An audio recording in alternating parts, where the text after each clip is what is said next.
வணக்கம் மக்களே, welcome to the review of Maha Avatar Narasimha. எப்போவோ அந்த படத்துக்கு இப்போ தான் ரிவ்யூ பண்ணுறியாடா படுபாவி அப்படின்னு நீங்கள்லாம் கோவப்பட்டா ஐ எம் வெரி சாரி. நான் இந்த வீடியோ பல முறை எடுத்தேன், உண்மையாகவே பல முறை எடுத்தேன். என்னமோ ஏதோ அந்த வீடியோ அப்லோட் பண்ணும்போது ஒன்று வீடியோ டிலீட் ஆகிடும், இன்னொன்று நானே கேனத்தனமாக டிலீட் பண்ணேன், மூணாவது வாட்டி லேப்டாப்பே வேலை செய்யாமல் போச்சு. அப்புறம் எனக்கு இந்த குவாலிட்டி பிடிக்கல, இந்த மாதிரி பல விஷயம் இருந்துச்சு. எனக்கு தெரிஞ்சு நரசிம்ம சுவாமி மேலேன்னு நினைக்கிறார் போல இருக்கு. நீ பர்ஃபெக்டாக நம்மளால் பர்ஃபெக்டாக நீ கொஞ்சம் உருப்படியாக வீடியோ எடுத்து அப்லோட் பண்ணுறா, அது வரைக்கும் நீ வெயிட் பண்ணுன்னு பண்ணி அந்த மாதிரி தான் இந்த வீடியோ வந்திருக்குன்னு நம்புகிறேன். ஸோ வாங்க வீடியோக்குள்ளே போகலாம். முதல்ல இந்த மாதிரி ஒரு படம் வருதுன்னு ஒன்று செமையாக பயந்தேங்க. காரணம், இதுக்கு முன்னாடி வந்த ஒரு திரைக்காவியம் பேர் ஆதி புருஷ். அதெல்லாம் பிரில்லியன்ட், அதெல்லாம் மார்வலஸ், ஆஸ்கார் குரா ட்ரம்ப்பே அப்படின்னு கேட்குற மாதிரி. ராவணன் வவ்வால் ஏறி வருவார், அது மாதிரி பல விஷயங்கள் இருந்துச்சு. அதில் வேறு இந்த டேரக்டர் சொல்லியிருந்தார், ஒரு சீட் காலியாவீங்க, ஹனுமார் வந்து உட்காந்து பார்ப்பாருன்னு. ஹனுமார் ஃப்ரெண்டு தான், கேட்டேன், அவர் என்ன சொன்னாலும் சொல்ல விரும்பலை. அந்த மாதிரி இந்த படத்தைங்க பண்ணி தொலைச்சிருவாங்களோ அப்படின்னு பயந்துட்டு நான் ஃபஸ்ட் டேலாம் போகல. எங்கள் அண்ணன் அனுப்பிச்சி விட்டேன், நீ போய் பாட்டு வந்து சொல்லு, நல்லா இருந்தால் நான் போகிறேன்.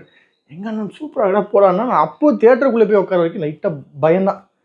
ஆனால் ஃபஸ்ட்டு சீனில் ஒரு என்ட்ரி ஆகுங்க, அதுலேருந்து படம் ஆரம்பிச்சு மாசு, பக்கா சினிமேட்டிக் மார்வல். கேட்டாயல்லவா இந்த படம் உண்மையாகவேங்க ஃபஸ்ட்டு சீன்லேருந்து கடைசி சீன் வரைக்கும் சூப்பராக இருந்துச்சு. நான் மிகைப்படுத்தி சொல்லலை. இப்போ இந்த வீடியோ கீழே என்ன வேணாலும் கமெண்ட்டில் சொல்லுங்கள். பட் எனக்கு இந்த படம் ரொம்ப ரொம்ப பிடிச்சிருந்துச்சு. இந்த படத்தை பற்றி நான் நிறைய விஷயம் பேசணுன்றேன். முதல்ல இந்த படத்தோட ஒன்லைன் என்னன்னு சொல்லிடுறேன். இது தெரியாத யாரும் இருக்க மாட்டீங்க.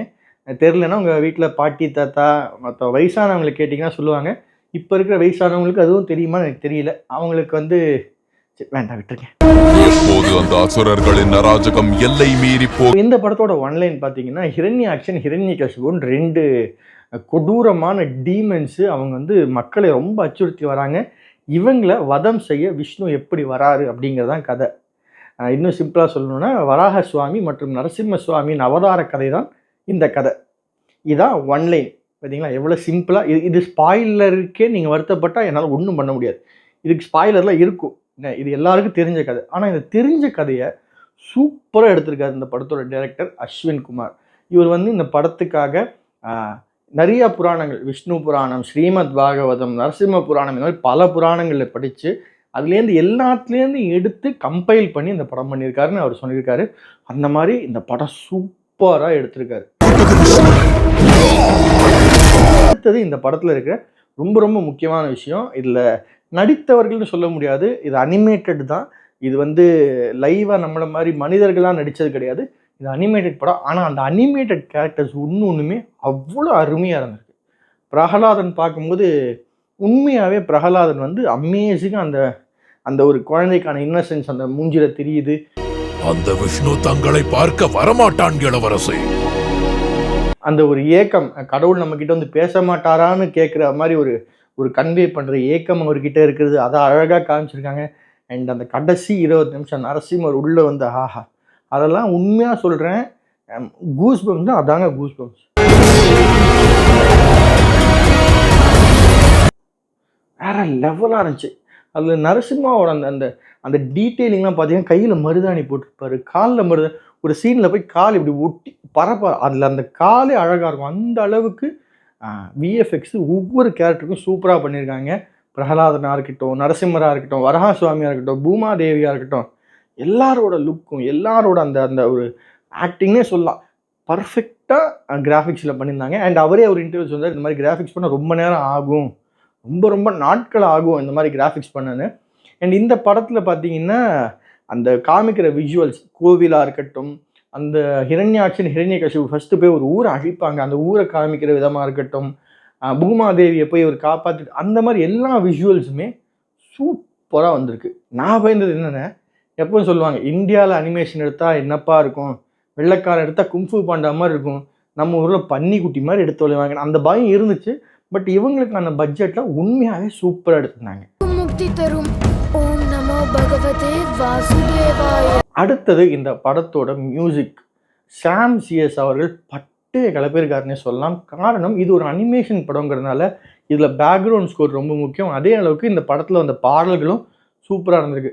இந்த படத்தில் பார்த்தீங்கன்னா எந்த சீன்லையுமே நீங்கள் சைலண்ட்டாக விட முடியாது, ஒரு மியூசிக் போய்கிட்டே இருக்கணும். அண்ட் இந்த படத்தில் நிறைய ஸ்லோகங்கள்லாம் பாடுறாங்க, அதுக்கு கரெக்டான மியூசிக் போடணும். அண்ட் ரோர் ஆஃப் நரசிம்மான்னு ஒரு பாட்டு இருக்குது, ஐயோ அதை நீங்கள் கேட்கும்போது பார்க்கணுமே, சூப்பருங்க. ஸோ சாம் சிஎஸ் இந்த படத்துக்கு ஜஸ்டிஃபிகேஷன் சூப்பராக பண்ணியிருக்காரு. த்ரூ மியூசிக், பேக்ரவுண்ட் ஸ்கோராக இருக்கட்டும், இல்லை பாடல்களாக இருக்கட்டும், சாம் சிஎஸ் பர்ஃபெக்டாக டெலிவரி பண்ணியிருக்காரு. அடுத்து இந்த படத்தோட டைலாக்ஸ், நான் இந்த படத்தை தமிழ் தான் பார்த்தேன். அகெயின் இந்த ஒரு பிரச்சனை வரும், நீங்கள் வேறு லாங்குவேஜ் இருக்கிற படத்தை எடுத்து டப் பண்ணால் அதுக்குன்னு டெடிக்கேட்டடாக ரைட்டர் போட்டு எழுதினா ஒரு வித்தியாசம் இருக்கும். அந்த மாதிரி டெடிக்கேட்டடாக ஒரு ரைட்டரை போட்டு எழுதியிருக்காங்க. டைலாக்ஸ்லாம் ஒன்று சூப்பராக இருக்குது. அந்த ஃபைட் சீக்வன்ஸ்லாம் கிட்டத்தட்ட நீங்கள் பார்த்தா எம்ஜிஆரும் நம்பியார் சண்டை எடு நாயுதத்தை பிரயோகித்துப்பார் என் மீது அப்படின்னு சொல்லிட்டு நடந்து போகிறது எல்லாமே எங்கே தேவையோ அந்த இடத்துல மாஸ் இருக்குது, எந்த இடத்துல கிளாஸ் இருக்குது, அதே நேரத்தில் அந்த பக்தியும் குறையாமல் டைலாக்ஸ்னால் பர்ஃபெக்டாக எழுதியிருக்காங்கன்னு சொல்லலாம். இவ்வளோ பாசிட்டிவ் சொல்கிறேடா, நெகட்டிவே இல்லையான்னு கேட்டால் எனக்கு சத்தியமாக இந்த படத்தில் நெகட்டிவ் இருந்த மாதிரி தெரியல. ஆனால் சில நெகட்டிவ் சொன்னாங்க, அது அவங்களுக்கு தான் எனக்கு தெரியுது. ஏன்னா என்ன நெகட்டிவ் சொன்னாங்கன்னா, படத்தில் வைலன்ஸ் கொஞ்சம் ஜாஸ்தி, எனக்கு புரியல. நீங்கள் நரசிம்மர்கிட்ட என்ன எக்ஸ்பெக்ட் பண்ணிருக்கீங்க? நரசிம்மர் போய் ஹிரண்யகசிபு கிட்ட, பாருப்பா உன் பையன் ஏன் குடும்பப்படுத்துகிற, நீ அவனை குடும்பப்படுத்தாமல் இரு, நான் அது வரைக்கும் உண்ணாவிரதம் உட்காடுறேன் அப்படின்னு உட்காருவார?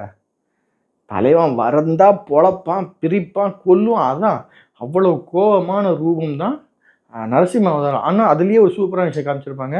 நரசிம்மர் எல்லாருக்கிட்டையும் கோபமாக இருப்பார். பிரகலாத் வந்தோடனே உன்கிட்ட எப்படி தான் கோபமாக இருக்கிறது அப்படியே மாறுவார்.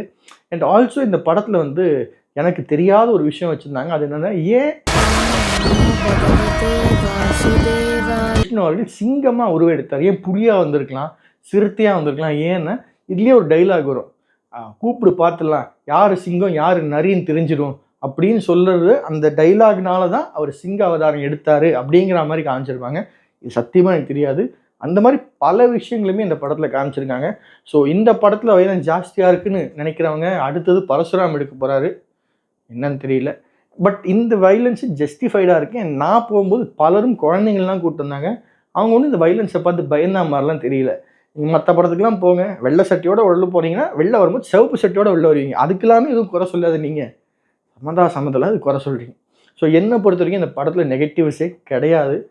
படம் பக்காவான மாஸ், சூப்பரான டிவோஷனல் அண்ட் தெய்வீகமான படம். கண்டிப்பாக நீங்கள் தியேட்டரில் பார்க்கலாம், போய் பாருங்கள். இந்த படத்துக்கு என்னோட ரேட்டிங் 6/5ங்க. நான் 6 ஸ்டார் தரேன் 5 ஸ்டாருக்கு. அந்த அளவுக்கு எனக்கு ரொம்ப பிடிச்சிருந்துச்சி படம். எனக்கு இந்த மாதிரி படம் ரொம்ப பிடிக்கும். இதுக்கு நீங்கள் ஏதாவது இந்த கிட்ட திட்டி கமெண்ட் பண்ணால் கூட ஐ டோன்ட் மைண்ட். பட் எனக்கு இந்த படம் ரொம்ப பிடிச்சிருந்துச்சி. நீங்களும் போய் பாருங்கள் இந்த படத்தை, உங்களுக்கு கண்டிப்பாக பிடிக்கும். நான் நிறைய நான் பிலீவர்ஸும் இந்த படத்தை பார்த்தாங்க, நண்பர்கள் அண்ட் மாற்று மதத்தினரும் இந்த படத்தை பார்த்து நல்லா இருக்கியா அப்படின்னு சொல்லிட்டு போனாங்க. என் ஃப்ரெண்ட்ஸில் நிறைய பேர் இருக்காங்க, நல்லா இருக்கியா அந்த படம் அப்படின்னு சொன்னாங்க. அந்த அளவுக்கு உண்மையாகவே இந்த படம் நல்லாயிருக்கு. ஸோ போய் பாருங்கள் தியேட்டரில், ஃபேமிலியோட என்ஜாய் பண்ணுங்கள். ஜெய் நரசிம்மா. இந்த வீடியோ இது வரைக்கும் நீங்கள் பார்த்துருந்தீங்கன்னா ரொம்ப ரொம்ப நன்றி. லைக் பண்ணுங்கள், இந்த வீடியோ உங்கள் ஃப்ரெண்ட்ஸ் கூட ஷேர் பண்ணுங்கள், மறக்காமல் நம்ம சேனல் சப்ஸ்கிரைப் பண்ணுங்கள். நன்றி, வணக்கம்.